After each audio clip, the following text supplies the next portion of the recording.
Chama cha Demokrasia na Maendeleo Chadema kimemtaka mwanachama wake mkongwe Joseph Selasini kujieleza kwa maandishi kuhusu tuhuma za ukiukwaji mkubwa wa maadili ya chama kufuatia kauli zake za wazi alizozitoa hivi karibuni.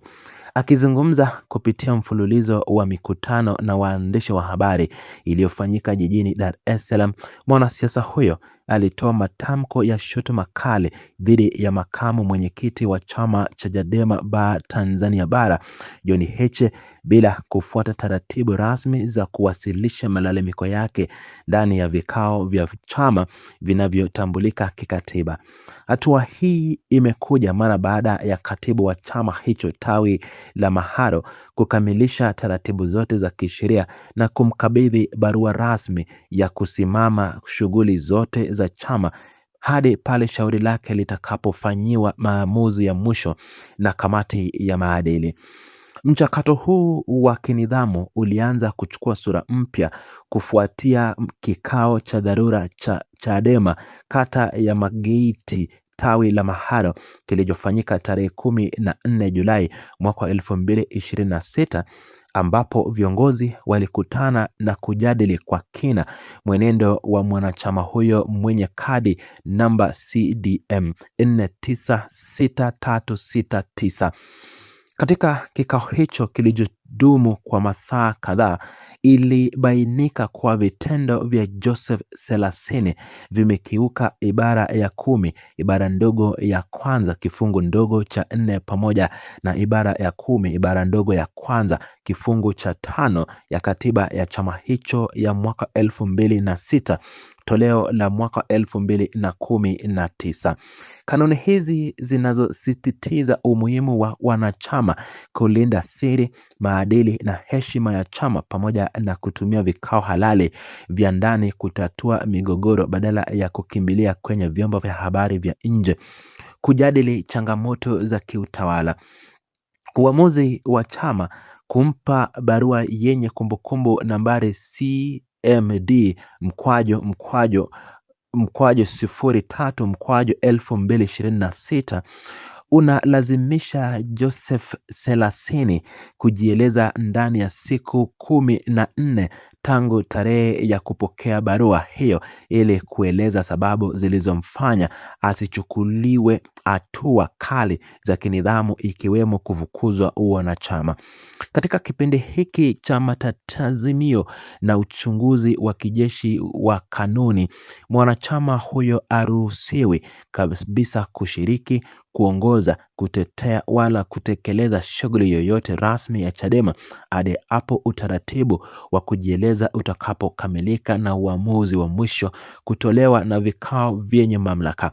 Hatua hii inaelezwa na uongozi wa tawi la Maharo kuwa imelenga kutoa fursa ya haki kwa mtuhumiwa kujitetea kwa mujibu ya msingi ya katiba yao inayosisitiza usawa wa kila mwanachama. Joseph Selasini ambaye amewahi kuwa mbunge wa jimbo la Rombo mkoani Kilimanjaro kwa tiketi ya Chadema ana historia ndefu na yenye misukosuko ya kisiasa nchini, ambapo alitoka kwenye chama hicho na kukihamia chama cha NCCR Mageuzi na kudumu kama makamu mwenyekiti bara wa chama hicho kabla ya kuamua kurejea tena Chadema. Wakati akirejea kwenye chama chake cha zamani chini ya mapokezi makubwa, mwanasiasa huyo alieleza kuwa kuondoka kwake huko nyuma ilikuwa ni ajali ya kisiasa na akawaomba radhi wanachama pamoja na viongozi walioumia kutokana na maamuzi yake hayo ya awali. Hata hivyo, hatua yake ya hivi karibuni ya kuitisha mikutano na waandishi wa habari na kuitaka kamati ya maadili imchunguze John Wekesa Heche imetafsiriwa kama ukiukwaji mkubwa wa makubaliano ya kurejesha nidhamu na utulivu ndani ya chama hicho kikuu cha upinzani nchini. Uchambuzi wa mwenendo wa kisiasa ndani ya Chadema unaonyesha kuwa Joseph Selasini si mwanachama wa kwanza kukumbana na rungu hili la kinidhamu kutokana na kutoa malalamiko hadharani dhidi ya uongozi mkuu wa kitaifa hivi karibuni.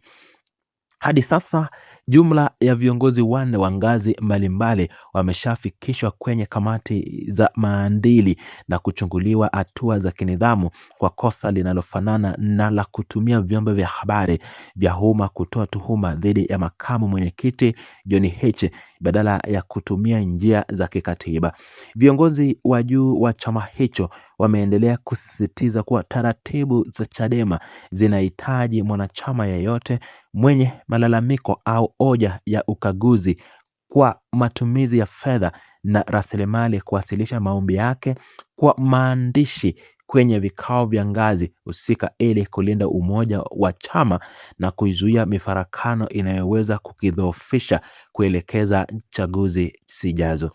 Katika maelezo yake ya hivi karibuni mbele ya waandishi wa habari, Joseph Selassie alieleza kuwa swala la uwazi katika matumizi ya fedha za chama lilikuwa miongoni mwa malalamiko makubwa yaliyokuwepo tangu awali, na akasisitiza kuwa wanasiasa hawapaswi kuficha vichwa vyao kama mbuni anayefikiri aonekane, wakati ukweli unabaki wazi kwa wananchi wote. Mwanasiasa huyo aliongeza kuwa ni matumaini yake kwamba vyombo halali vya chama vitafanya kazi yake vizuri ili kusafisha viongozi wanaotuhumiwa na kujenga uaminifu wa pamoja miongoni mwa wanachama wote wanaojitolea rasilimali zao kukijenga chama. Alisisitiza kuwa katiba ya chama haimlindi kiongozi yeyote wa ngazi yeyote na kwamba uwazi ndio nguzo kuu ya demokrasia ya kweli ndani ya taasisi yoyote ya kisiasa inayotaka kuaminiwa na wananchi wanaotafuta mabadiliko ya kiutawala.